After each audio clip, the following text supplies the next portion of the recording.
जय हिंद प्यारे दोस्तों, स्वागत है आपका राधा क्लासेस चैनल में। और हमें उम्मीद है आप लोग अपने पेपर में काफ़ी बेहतर कर रहे होंगे।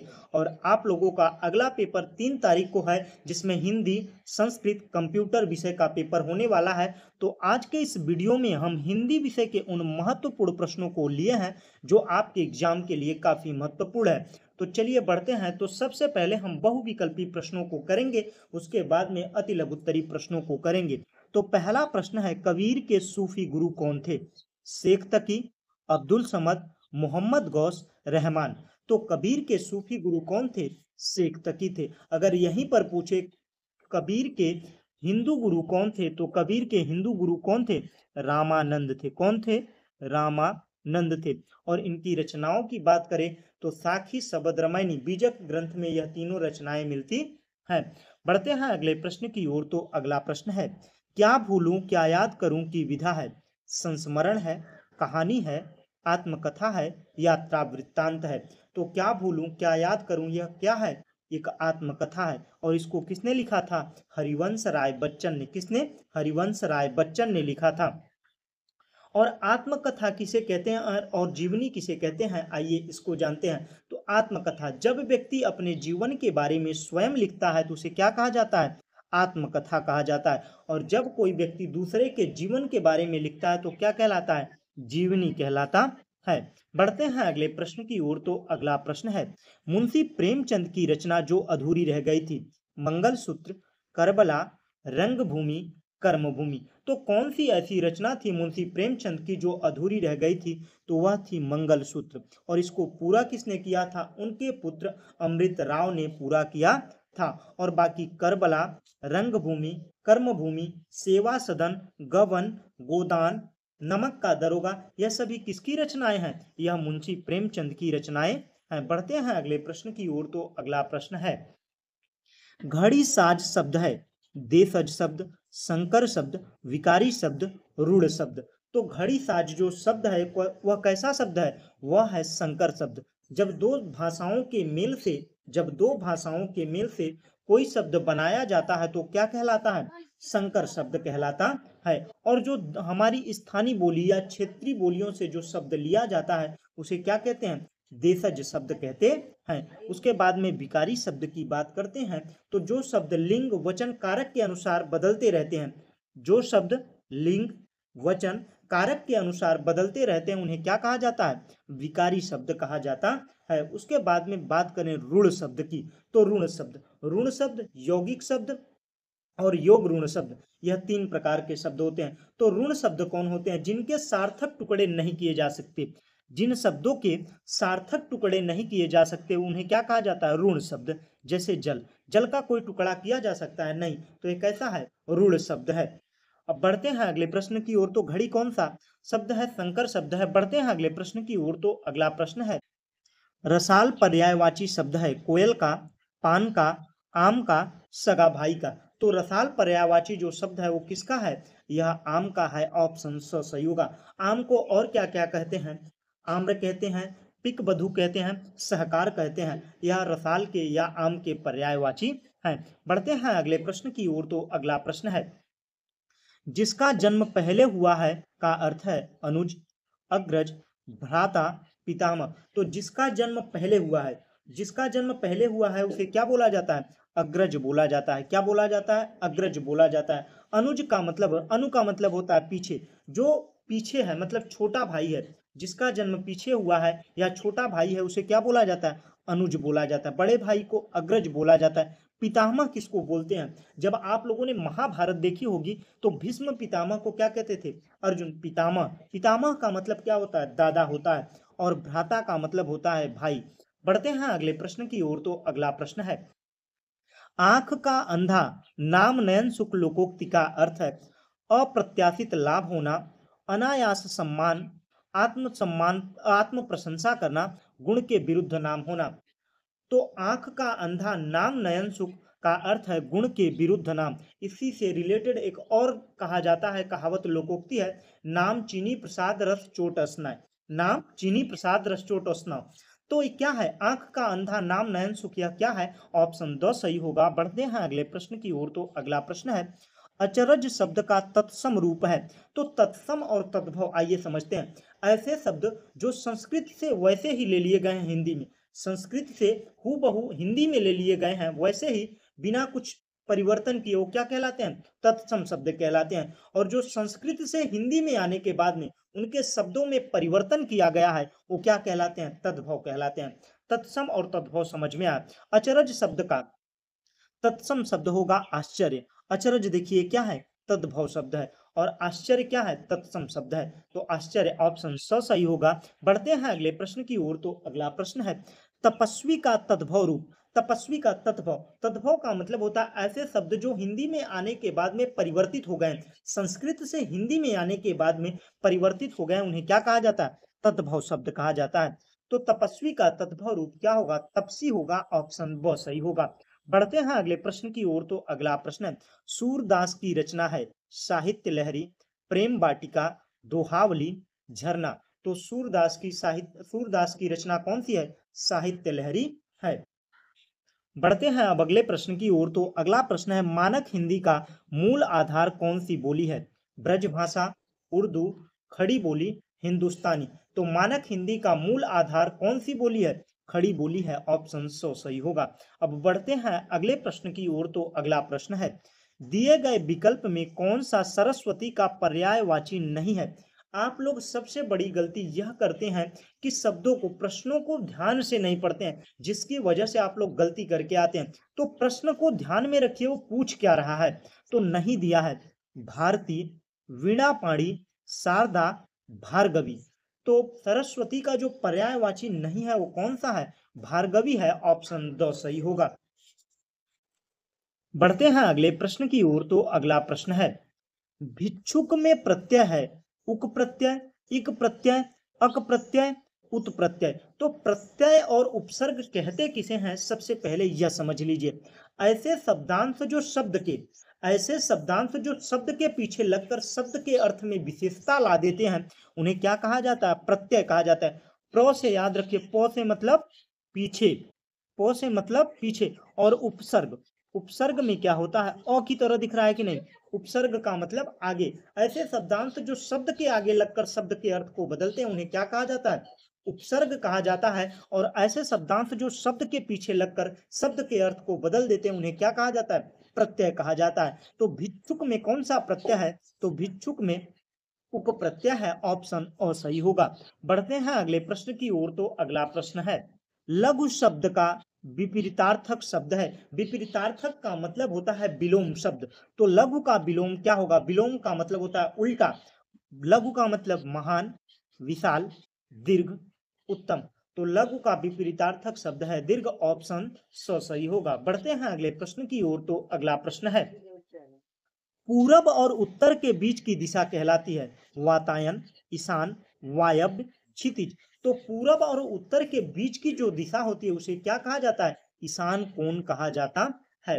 बढ़ते हैं अगले प्रश्न की ओर। तो अगला प्रश्न है परशुराम की प्रतीक्षा के रचनाकार हैं जयशंकर प्रसाद, रामधारी सिंह दिनकर, प्रेमचंद्र, महादेवी वर्मा।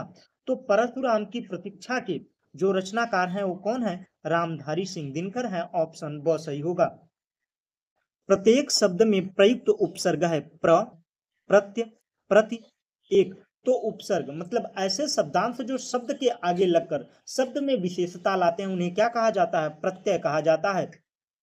तो प्रत्येक शब्द में कौन सा उपसर्ग लगा है? तो प्रत्येक शब्द में प्रति उपसर्ग लगा है। ऑप्शन सो सही होगा। बढ़ते हैं अगले प्रश्न की ओर। तो अगला प्रश्न है शुद्ध वर्तनी का चयन करें ज्येष्ठ, ज्येष्ठ, जेठ, ज्येष्ठ। तो शुद्ध वर्तनी का जो चयन है ऑप्शन द सही होगा, ज्येष्ठ। बढ़ते हैं अगले प्रश्न की ओर। तो अगला प्रश्न है आप लोग प्रश्नों को बड़े ध्यान से करिएगा, क्योंकि कुछ प्रश्न ऐसे होते हैं, जैसे शैक्षिक मूल्यांकन में एक प्रश्न आया था न्याय दर्श। न्याय दर्श का मतलब होता है पूरी जनसंख्या का एक छोटा सा भाग क्या कहलाता है? न्याय दर्श कहलाता है। और यह जो प्रश्न बहुविकल्पी में था और अति लघुत्तरी में था, तो कुछ बच्चों ने क्या किया था? बहुविकल्पी वाले प्रश्न को सीधे यहाँ पर लिख दिया था, क्योंकि उसने परिभाषा दी थी और पूछा था क्या है, तो उसने क्या किया? न्यायाधीश को यहाँ पर लिख दिया था। इस प्रकार से प्रश्नों को जब आप बेहतर तरीके से ध्यान से पढ़ेंगे ना, तो कुछ प्रश्नों के उत्तर तो वहीं मिल जाते हैं। तो संस्कृत के वे शब्द जो हिंदी में ज्यों के त्यों प्रयुक्त होते हैं, संस्कृत के वे शब्द जो हिंदी में ज्यों के त्यों प्रयुक्त होते हैं वो कहे जाते हैं तत्सम शब्द। मैंने कहा ना, जैसे संस्कृत में थे वैसे ही ले लिए गए हैं, वो क्या कहलाते हैं? तत्सम शब्द। और ऐसे शब्द जो संस्कृत से हिंदी में आने के बाद में उनमें बदलाव हो गया है वो क्या कहलाते हैं? तद्भव शब्द कहलाते हैं। दो भाषाओं के मेल से जो शब्द बनता है वो क्या कहलाता है? संकर शब्द। और जो हमारी क्षेत्रीय बोलियों, देसी बोलियों से लिया जाता है, जैसे पगड़ी, कचौड़ी, ये सभी क्या है? देशज शब्द हैं। क्या है? देशज शब्द हैं। तो सारी चीजें क्लियर होती हैं और इसका ऑप्शन ब सही होगा। बढ़ते हैं अगले प्रश्न की ओर। तो अगला प्रश्न है, निम्न में से संयुक्त व्यंजन नहीं है। छ, त्र, ज्ञ, री। तो निम्नलिखित में से संयुक्त व्यंजन नहीं है, वह है री। ऑप्शन द सही होगा। बढ़ते हैं अब अगले प्रश्न की ओर। तो अगला प्रश्न है, राम भक्ति काव्य धारा के कवि थे कबीरदास, जायसी, तुलसीदास, वल्लभाचार्य। तो राम भक्ति काव्य धारा के कवि कौन थे? तुलसीदास थे। कौन थे? तुलसीदास थे। इन्होंने क्या रचना की थी? सबसे बड़ी रचना इनकी कौन सी है? रामचरितमानस है। बढ़ते हैं अगले प्रश्न की ओर। तो अगला प्रश्न है, साकेत महाकाव्य के रचनाकार हैं अयोध्या सिंह उपाध्याय, मैथिली शरण गुप्त, जयशंकर प्रसाद, रामधारी सिंह दिनकर। तो साकेत महाकाव्य के रचनाकार कौन है? मैथिली शरण गुप्त हैं। ऑप्शन ब सही होगा। बढ़ते हैं अगले प्रश्न की ओर। तो अगला प्रश्न है, जो प्रणाम करने योग्य हो उसके लिए एक शब्द। प्रणाम, प्रणम्य, प्रसाद, प्रकृष्ट। तो जो प्रणाम करने योग्य होता है उसे क्या कहा जाता है? प्रणम्य कहा जाता है। ऑप्शन ब सही होगा।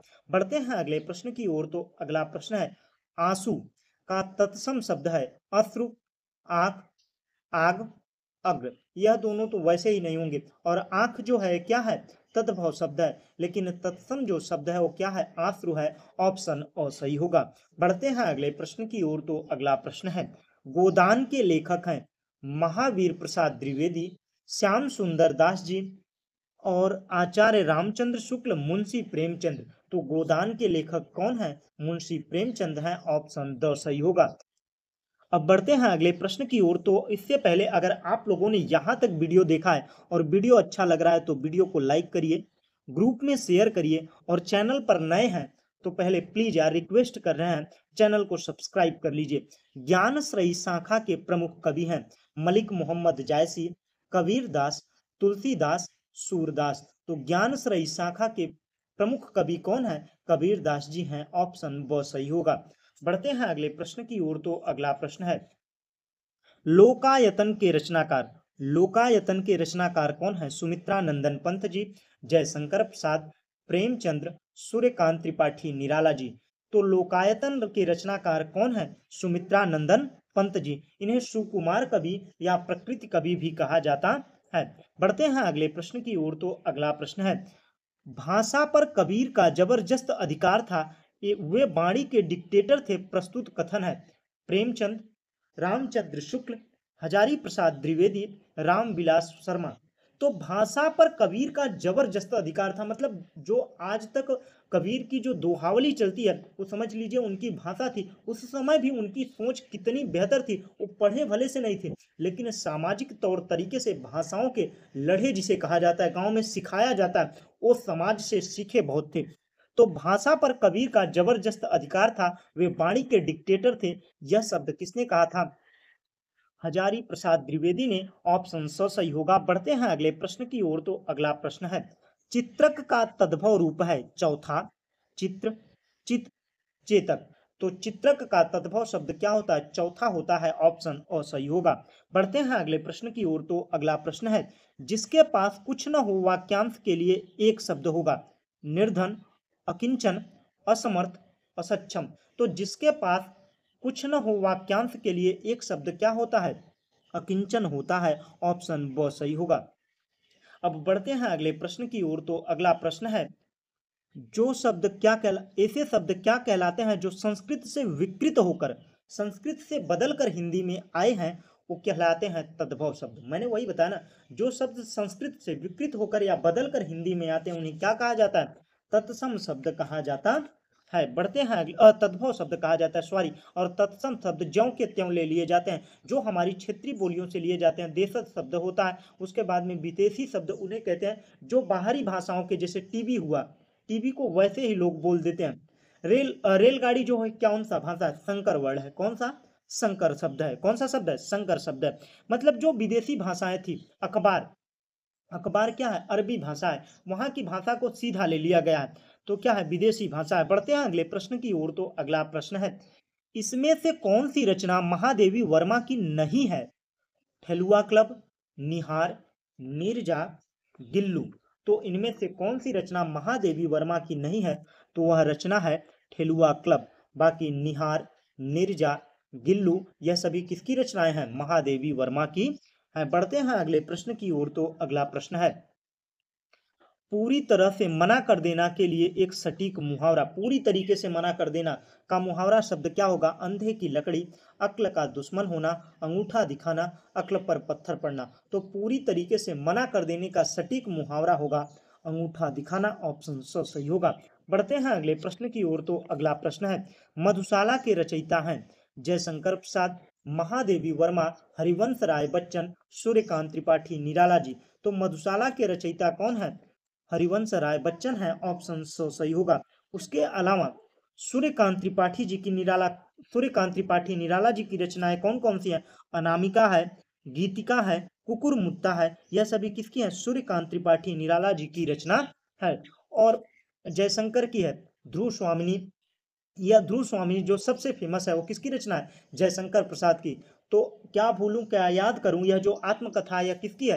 हरिवंश राय बच्चन की है। बढ़ते हैं अगले प्रश्न की ओर, तो अगला प्रश्न है, अध्यापन अधिगम प्रक्रिया का महत्वपूर्ण अंग है मूल्यांकन, मापन, छात्र, शिक्षक। तो देखिए अधिगम जब कराया जाता है तो जॉन डीवी ने 3 अंग बताए थे, क्या क्या? पाठ्यक्रम, शिक्षक और छात्र। तो क्या हुआ, इसमें क्या होगा? अध्यापक अधिगम प्रक्रिया में महत्वपूर्ण अंग इस समय कौन सी शिक्षा होती है? बाल केंद्रित होती है। तो कौन सा महत्वपूर्ण अंग होगा? तो छात्र होगा। बढ़ते हैं अगले प्रश्न की ओर, तो अगला प्रश्न है, वात्सल्य रस के सम्राट कहे जाते हैं तुलसीदास, सूरदास, रहीमदास, कबीरदास। तो वात्सल्य प्रेम के, वात्सल्य रस के सम्राट कौन कहे जाते हैं? तो वात्सल्य रस के सम्राट कहे जाते हैं सूरदास, ऑप्शन ब सही होगा। पढ़ते हैं अगले प्रश्न की ओर, तो अगला प्रश्न है, अंधे की लकड़ी मुहावरे का अर्थ है एकमात्र सहारा, ऑप्शन ब सही होगा। बढ़ते हैं अगले प्रश्न की ओर, तो अगला प्रश्न है, पहाड़ के नीचे की भूमि के लिए एक शब्द, उपत्यका, अधित्यका, स्वकीया, यह सभी। तो पहाड़ के नीचे की भूमि के लिए क्या कहा जाता है? एक शब्द के लिए पहाड़ के नीचे की भूमि के लिए कहा जाता है उपत्यका। क्या कहा जाता है? उपत्यका। और पहाड़ के ऊपर की भूमि को क्या कहा जाता है? अधित्यका कहा जाता है। और पति से प्रेम करने वाली नायिका को क्या कहते हैं? स्वकीया कहते हैं। क्या कहते हैं? स्वकीया कहते हैं। बढ़ते हैं अगले प्रश्न की ओर, तो अगला प्रश्न है, अभिव्यक्ति के उद्देश्य हैं भाषा एवं साहित्य में रुचि का विकास करना, बोलने की योग्यता डेवलप करना, लिखने की योग्यता डेवलप करना, उपयुक्त में से सभी। तो अभिव्यक्ति के उद्देश्य उपयुक्त में से सभी होंगे, ऑप्शन द सही होगा। क्योंकि अभिव्यक्ति किसके किसके माध्यम से होती है? अभिव्यक्ति का उद्देश्य क्या होता है? भाषा और साहित्य में जब व्यक्ति अपनी अभिव्यक्ति करता है तो उससे भाषा और साहित्य की रुचि का विकास होता है। बोलने की जब वह बोलेगा तो उससे क्या होगा? अभिव्यक्ति दो प्रकार से होती है, या बोलकर या लिखकर। तो अभिव्यक्ति में यह सभी आ जाएंगे, ऑप्शन द सही होगा। बढ़ते हैं अगले प्रश्न की ओर, तो अगला प्रश्न है, तपस्वी का तद्भव रूप, तपस्वी का तपसी जो है तद्भव रूप होगा। बढ़ते हैं अगले प्रश्न की ओर, तो अगला प्रश्न है, मनुष्य के भाव विचारों की अभिव्यक्ति होती है भाव भंगिमा द्वारा, संकेतों द्वारा, वाणी द्वारा, उपयुक्त में से सभी के द्वारा। तो व्यक्ति अपने भाव विचार को दूसरों के सामने कैसे प्रस्तुत करता है? भाव भंगिमा का मतलब होता है जो फेस पर का फेस रिएक्शन होता है। कभी देखकर आदमी बता देता है, अरे भाई दुखी क्यों हो यार, अरे इतना हंस क्यों रहे यार, मुस्कुरा क्यों रहे, खुशी की क्या बात है। यही सब जो फेस रीडिंग करते हैं वो भाव भंगिमा होती है। जो फेस पर हमारे जो एक्सप्रेशन होते हैं वो क्या होती हैं? भाव भंगिमाएं होती हैं। संकेतों द्वारा, संकेत के द्वारा भी कह देते हैं इशारे में पानी ला दो, तो क्या होता है? संकेतों के द्वारा अंगूठा दिखाते हुए कहते हैं ऊपर से पानी लाने के लिए। वाणी के द्वारा हम बोलकर भी अपने भाव विचारों को व्यक्त करते हैं, तो ऑप्शन द सही होगा। बढ़ते हैं अगले प्रश्न की ओर, तो अगला प्रश्न है, निम्न में से कमल का पर्यायवाची नहीं है? पुंडरीक, जलज, पायुद, सरोज।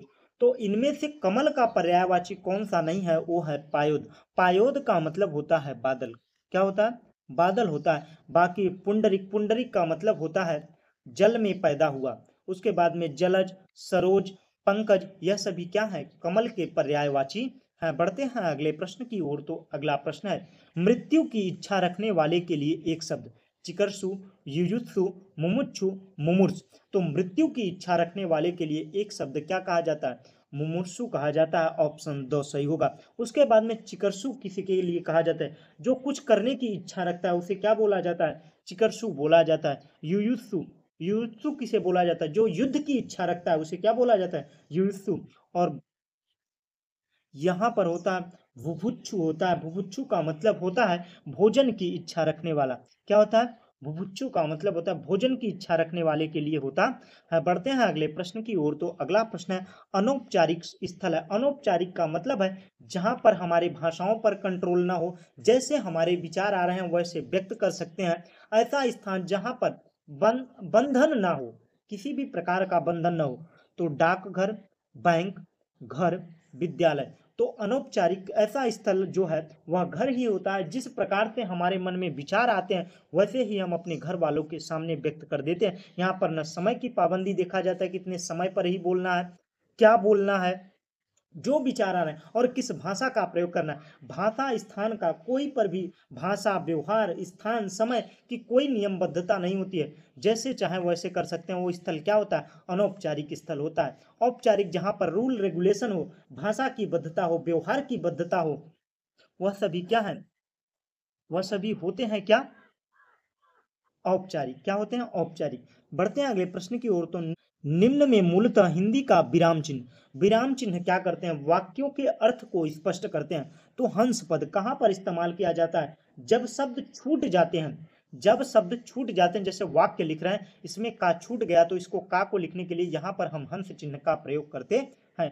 जब हमारा वाक्य पूर्ण हो जाता है, जब हम अपने विचारों को पूरी तरीके से व्यक्त कर लेते हैं उस शब्द में, वो क्या कहलाता है? पूर्ण विराम। तब कौन सा विराम चिन्ह लगाते हैं? पूर्ण विराम लगाते हैं। उद्धरण चिन्ह, जब किसी की बातों को उसी के शब्दों में लिखना होता है तो वहां पर कौन सा चिन्ह लगता है? उद्धरण चिन्ह लगता है। उसके बाद में अर्ध विराम की बात करते हैं।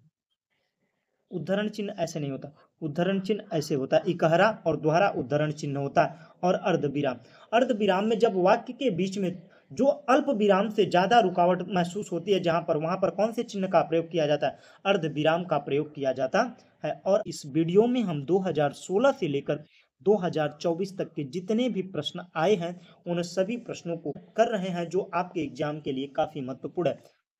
अगर आप लोगों ने यहाँ तक वीडियो देखा है और वीडियो अच्छा लग रहा है तो कमेंट में अपना रिप्लाई जरूर दीजिए। और आप लोगों से रिक्वेस्ट है, अगर आप लोगों ने चैनल को सब्सक्राइब नहीं किया है तो अगर मन में इच्छा जग रही, हाँ बेहतर आप लोगों के लिए काम कर रहे हैं, तो चैनल को सब्सक्राइब कर दीजिए।